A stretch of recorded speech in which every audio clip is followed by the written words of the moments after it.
Subscribe to our YouTube channel and press the bell icon to get the latest updates. Hello and welcome to ThePrint. I have with me today the UK High Commissioner to India, Mr. Alex Ellis. Welcome to ThePrint, sir. So I understand now Prime Minister is already there in Rome, then he'll be going to Glasgow for the COP26 Summit. What is it that we're expecting this COP26 Summit to achieve? I know this is happening after a year's delay, but what is it that you're targeting in this? So first of all, it's great that Prime Minister Modi is going. I think he'll be the leader of the biggest country in the world who will be physically present in Glasgow. Glasgow, a city dear to my heart, is my mother's city, my mother's family's city.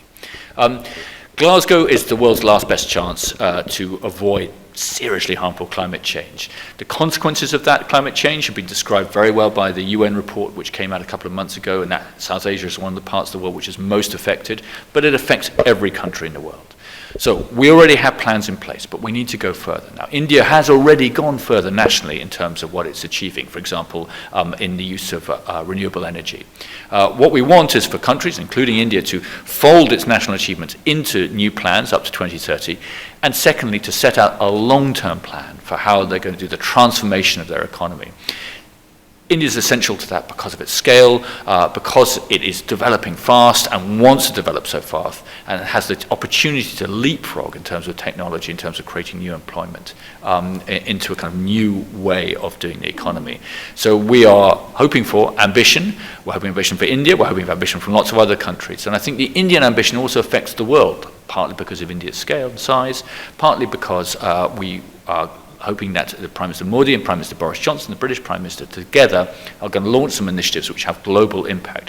One on climate-resilient infrastructure, very necessary for some of the small islands in the Indian Ocean, and secondly, by connecting the grids of the world more effectively so that the renewable generation, a huge renewable drive which is happening in India, is going to benefit India's neighbours as well. So the obvious question that is there in everyone's mind in India is, are richer nations going to help the poorer countries? And is it justified to expect that India will one day go for the net zero emissions? So climate change affects every country in the world. Every country is contributing to the fight. The wealthier countries absolutely have to contribute more. The UK is. We've already nearly halved our greenhouse gas emissions compared to a 1990 level. That's a big drop. And we have plans to reduce them further by 78% by 2035. And those plans are credible because we've achieved them already. But the UK also has to help, along with lots of the richer nations of the world, in terms of money and technology. Now, there's a commitment to providing $100 billion worth of money. We've just produced the plans for how they will achieve that by 2023.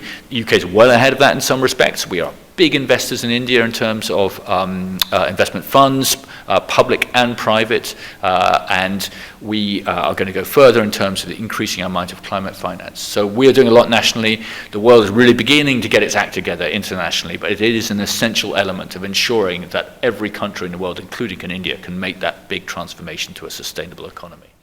So again, continuing with COP26, I understand there was a report that was commissioned by the UK that stated that maybe this $100 billion fund will not come before 2023. What are your thoughts on that? Sure. So Alok Sharma, who is going to be the president of the Climate Change Conference, born in Agra, of course, he's expressed disappointment that we haven't got there by 2020, but I think 2023 is pretty good, and I think by 2025 it will have exceeded 100 billion. So actually, I think if you look at the total amount of money, we are on course for something good. The UK will continue to show its own ambition, put its money where its mouth is on this. Sure.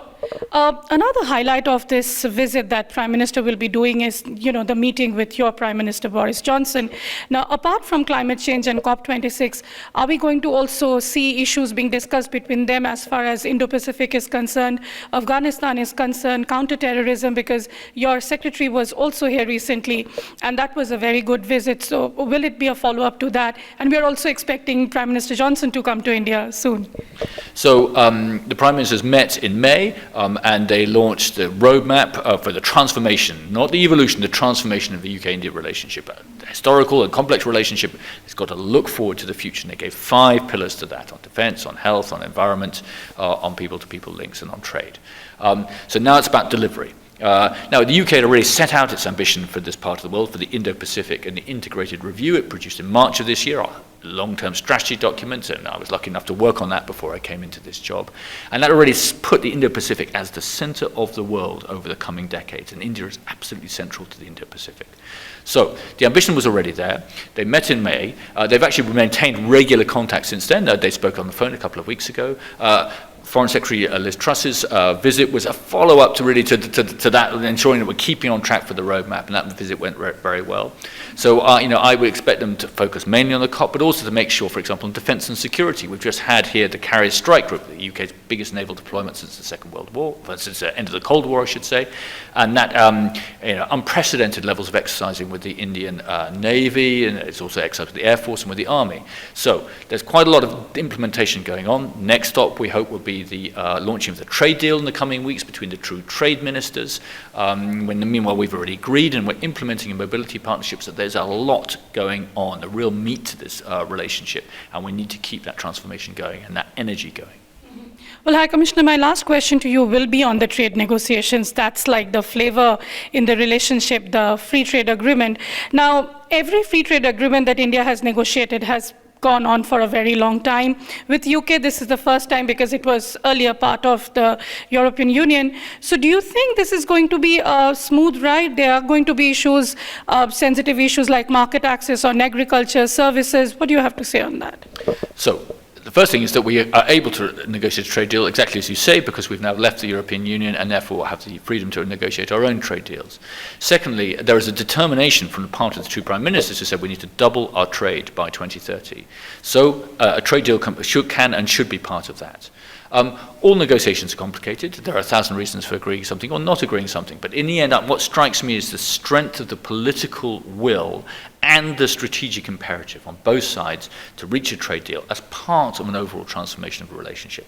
And of course, there'll be sensitive issues. There always are. But if the will is there, then I think there will be a way. Sure. Thank you so much for that. That was British High Commissioner, Mr. Alex Ellis. Thank you for watching the Print's YouTube channel.